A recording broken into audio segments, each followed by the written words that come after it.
जय माता दी। प्रिय भक्तों, आप सभी का हमारे चैनल मन की शांति में बहुत बहुत स्वागत है। आज आप सब आषाढ़ मास कथा का 7वां अध्याय सुनेंगे। आषाढ़ मास की पावन कथा श्रृंखला में आप सभी भक्तों का हार्दिक स्वागत है। इस समय हम भगवान वराह देव द्वारा सुनाई जा रही अत्यंत मंगलमयी कथा का श्रवण कर रहे हैं। पिछले अध्याय में हमने भगवान श्री विष्णु और माता पद्मावती के दिव्य एवं अलौकिक विवाह का सुंदर प्रसंग सुना था।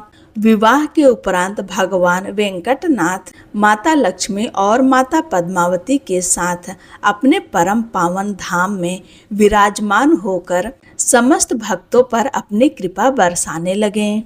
अब इस पवित्र प्रसंग को सुनकर पृथ्वी देवी के हृदय में एक अत्यंत महत्वपूर्ण जिज्ञासा उत्पन्न हुई। उन्होंने भगवान वराह देव से विनम्रता पूर्वक पूछा, हे प्रभु, आप ही मेरे आधार हैं, आप ही मेरे प्रियतम हैं। कृपा करके मुझे यह बताइए कि कलयुग में किन किन भाग्यशाली जीवों को आपके दिव्य दर्शन प्राप्त होंगे और परम सुंदर श्रीनिवास स्वरूप भगवान विष्णु का साक्षात दर्शन करने का सौभाग्य किन भक्तों को मिलेगा। पृथ्वी देवी की यह विनम्र प्रार्थना सुनकर भगवान वराह देव मुस्कुराए और बोले, हे देवी, अब मैं तुम्हें भविष्य में घटित होने वाली उस अद्भुत घटना का वर्णन करता हूँ, जिसे मैं अपने दिव्य ज्ञान से ऐसे देख रहा हूँ जैसे वह अभी मेरे सामने घटित हो रही हो। इस पवित्र वेंकटाचल पर्वत पर भविष्य में वसु नाम का एक निषाद निवास करेगा। उसका जीवन अत्यंत सरल होगा, परंतु उसके हृदय में भगवान पुरुषोत्तम श्री विष्णु के प्रति अटूट प्रेम और निष्कलुष भक्ति होगी। वह प्रतिदिन सामा के चावलों का भात बनाकर उसमें मधु मिलाता, फिर बड़े प्रेम और श्रद्धा से श्री देवी और भूदेवी सहित भगवान विष्णु को उसका भोग अर्पित करता।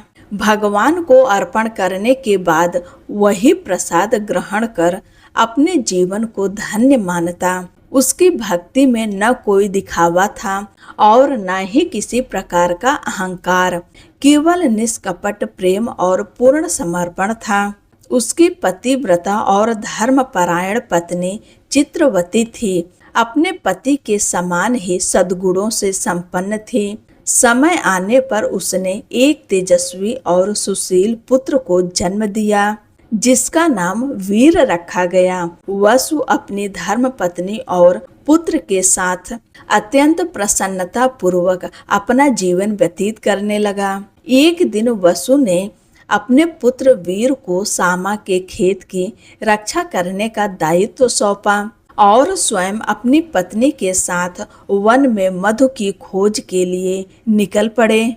मधुमक्खियों का छत्ता ढूंढने की इच्छा से वे एक वन से दूसरे वन तक तेजी से भ्रमण करने लगे। उधर बालक वीर ने अपने पिता द्वारा तैयार किए गए सामा के भात को लिया। उसने पहले श्रद्धा पूर्वक उसका एक भाग अग्निदेव को अर्पित किया। इसके बाद शेष भात को पीस कर वृक्ष की जड़ में विराजमान भगवान श्रीपति को अत्यंत प्रेम और भक्ति के साथ भोग लगाया। जब भगवान को भोग अर्पित हो गया, तब उसने उसी को भगवान का प्रसाद मानकर श्रद्धा से ग्रहण किया और पूर्ण संतोष के साथ वहीं बैठकर भगवान का स्मरण करने लगा। जब वसु मधु लेकर वापस लौटा तो उसने देखा कि सामा के चावलों का भात पहले ही खाया जा चुका है। यह देखकर वह क्रोधित हो उठा और अपने पुत्र वीर को डांटने लगा। क्रोध इतना बढ़ गया कि उसने तलवार निकाल ली और अपने ही पुत्र का वध करने के लिए हाथ उठाया। लेकिन उसी क्षण एक अद्भुत चमत्कार हुआ। जिस वृक्ष के नीचे यह घटना घट रही थी, उसी पर भगवान श्री विष्णु स्वयं विराजमान थे। उन्होंने तुरंत आगे बढ़कर वसु का हाथ पकड़ लिया और तलवार को रोक दिया। जब वसु ने आश्चर्य से ऊपर देखा तो उसके नेत्र भगवान के दिव्य स्वरूप पर ठहर गए। भगवान श्री हरि अपने हाथों में शंख, चक्र और गदा धारण किए वृक्ष का सहारा लेकर दिव्य तेज से प्रकाशित खड़े थे।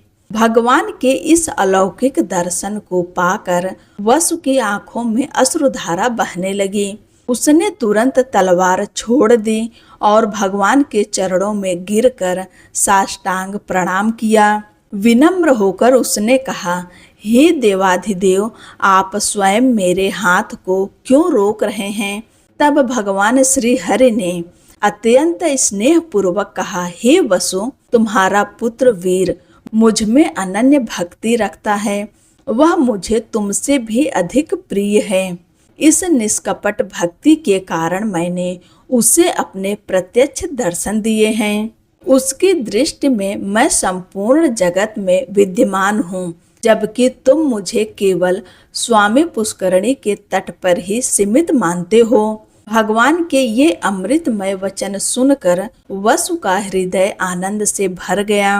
वह बार बार भगवान के चरणों में प्रणाम करने लगा और अपनी भूल के लिए क्षमा मांगते हुए उनकी महिमा का गुणगान करने लगा। समय बीतता गया। चंद्रवंश में तोंडमान नाम के एक पराक्रमी राजा उत्पन्न हुए। उनके पिता का नाम सुवीर। उनके हृदय में भगवान श्री विष्णु के प्रति गहरी भक्ति जागृत हो गई थी। वे बुद्धिमान, सुशील, वीर और महान पराक्रमी थे। युवावस्था में उन्होंने पांड्य नरेश की सुंदरी पुत्री पद्या से विवाह किया। इसके बाद अनेक स्वयंवरों में भी उनका विवाह हुआ और वे नारायणपुर में देवराज इंद्र के समान वैभव और सुख के साथ राज्य करने लगे। एक दिन सिंह के समान पराक्रमी तोंडमान अपने पिता की आज्ञा लेकर वेंकटाचल के समीप शिकार खेलने पहुंचे। अपने सेवकों के साथ वन में विचरण करते हुए उनकी दृष्टि एक विशाल गजराज पर पड़ी। उसे पकड़ने के उद्देश्य से वे उसके पीछे दौड़ पड़े। इस प्रकार चलते चलते उन्होंने सुवर्ण मुखरी नदी को पार किया और ब्रह्मार्षि शुक के आश्रम में पहुँचे। मुनि को प्रणाम कर उनकी आज्ञा लेकर वे आगे बढ़े। मार्ग में उन्होंने देवी रेणुका के दिव्य स्वरूप के दर्शन किए, जो वाल्मीकि की बाम्बी के समान पवित्र रूप में विराजमान थीं। उन्हें प्रणाम करके राजा आगे बढ़े। थोड़ी दूर जाने पर उन्हें 5 रंगों वाला एक अत्यंत सुंदर तोता दिखाई दिया। वह निरंतर श्रीनिवास का मधुर उच्चारण कर रहा था। राजा उसे पकड़ने के लिए उसके पीछे दौड़े, किंतु वह उड़ते उड़ते वेंकटाचल पर्वत के शिखर पर पहुंच गया। उसका पीछा करते हुए राजा भी पर्वत पर चढ़ गए और अंततः श्यामक वन में पहुंच गए। वहां उन्हें वह तोता तो दिखाई नहीं दिया, लेकिन उस वन की रक्षा करने वाला निषाद अवश्य मिला। निषाद ने राजा को बड़े आदर और विनम्रता के साथ स्वागत किया और हाथ जोड़कर उनके सामने खड़ा हो गया। राजा ने उनसे पूछा, हे वनेचर, अभी अभी एक 5 रंगों वाला तोता इधर आया था, जो श्रीनिवास नाम का जाप कर रहा था। क्या तुमने उसे देखा? निषाद ने मुस्कुराकर उत्तर दिया, राजा, वह पंचरंगा शुक भगवान श्रीनिवास को अत्यंत प्रिय है।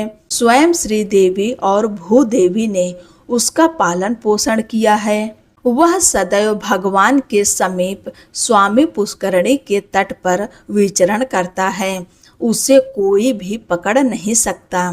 फिर निषाद बोला, अब मैं भगवान की आराधना के लिए जा रहा हूँ। जब तक मैं लौट कर आऊं तब तक आप इस वृक्ष के नीचे विश्राम कीजिए। राजा ने तुरंत कहा, नहीं वनेचर, मैं भी तुम्हारे साथ चलूंगा। मुझे भी वेंकटाचल निवासी भगवान श्रीनिवास के दर्शन कराओ। राजा की प्रबल श्रद्धा देखकर निषाद ने मधु से मिश्रित सामा का भात आम के पत्तों के दोने में रखा और उन्हें अपने साथ लेकर स्वामी पुष्करणी के तट पर पहुंचा। वह दोनों ने विधि पूर्वक स्नान किया और फिर बिल्व वृक्ष के नीचे विराजमान भगवान श्री विष्णु के दिव्य दर्शन किए। भगवान का स्वरूप अत्यंत मनोहर था। उनका श्याम वर्ण अलसी के पुष्प के समान शोभायमान था। उनके विशाल कमल नयन समस्त भक्तों पर करुणा बरसा रहे थे। चार भुजाओं से सुशोभित भगवान के अंग अंग से दिव्यता और उदारता झलक रही थी। उनके मुख पर मंद मंद मुस्कान की अलौकिक आभा थी। दिव्य पीतांबर, मस्तक पर मुकुट और हाथों में शोभायमान आभूषण उनकी सुंदरता को और भी बढ़ा रहे थे। भगवान के दोनों ओर श्री देवी और भूदेवी विराजमान थीं। शंख, चक्र, गदा, खड्ग, सारंग, धनुष और अन्य दिव्य आयुध मानो सजीव रूप धारण कर उनकी सेवा में उपस्थित थे। उस दिव्य दर्शन को पाकर राजा तुंडमान और निषाद दोनों ही प्रेम और आनंद में मग्न हो गए। उन्होंने श्रद्धा पूर्वक भगवान को प्रणाम किया। निषाद ने मधु मिश्रित सामा का भात भगवान को अर्पित किया और प्रसाद ग्रहण करने के बाद दोनों अपनी पर्णकुटी लौट आए। राजा ने उस रात्रि निषाद की कुटिया में विश्राम किया। प्रातःकाल अपनी सेना के साथ आगे बढ़ते हुए वे देवी के वन पहुँचे और चैत्र शुक्ल नवमी के पावन दिन माता रेणुका का विधि पूर्वक पूजन किया। देवी उनकी भक्ति से प्रसन्न होकर बोली, हे राजन, तुम्हारा राज्य सदैव निष्कंटक रहेगा। तुम्हारी राजधानी तुम्हारे ही नाम से प्रसिद्ध होगी। तुम दीर्घ काल तक मेरे समीप राज्य करोगे और भगवान श्री विष्णु की कृपा सदैव तुम्हारे ऊपर बनी रहेगी। यह दिव्य वरदान प्राप्त कर राजा पुनः महर्षि शुक के आश्रम पहुँचे। उन्होंने मुनि को प्रणाम किया। सम्मान प्राप्त करने के बाद राजा ने विनम्रता पूर्वक पूछा, हे महर्षि, कृपा करके कमल सरोवर का महात्म बताइए। शुक मुनि बोले, हे राजन, यह कमल सरोवर समस्त पापों का नाश करने वाला है। इसका कीर्तन, स्मरण और स्नान करने वाला मनुष्य इस लोक में लक्ष्मी की कृपा प्राप्त करता है। तुम भी इसमें स्नान करो और फिर अपने पिता के पास लौट जाओ। मुनि की आज्ञा का पालन करते हुए राजा ने कमल सरोवर में स्नान किया, उन्हें प्रणाम किया और अपने नगर लौट आए। राजा सुवीर ने 3 वर्षों तक तोंडमान को युवराज बनाकर उनकी परीक्षा ली। उन्होंने देखा कि उनके पुत्र में प्रजा का पालन करने की क्षमता, धर्मनिष्ठा, पराक्रम, शौर्य, विनम्रता और ब्राह्मणों के प्रति श्रद्धा पूर्ण रूप से विद्यमान है। तब मंत्रियों की सम्मति से विधि पूर्वक उनका राज्याभिषेक किया गया। राजा सुवीर स्वयं वन को प्रस्थान कर गए और तोंडमान ने विशाल साम्राज्य का धर्म पूर्वक और न्याय पूर्वक शासन किया। उनके राज्य में प्रजा सुखी रही और भगवान श्री विष्णु की कृपा निरंतर बनी रही। इसी मंगलमय प्रसंग के साथ आज की आषाढ़ मास की पावन कथा यहीं पर समाप्त होती है। अब कल आने वाली वीडियो में इसके आगे की कथा सुनेंगे।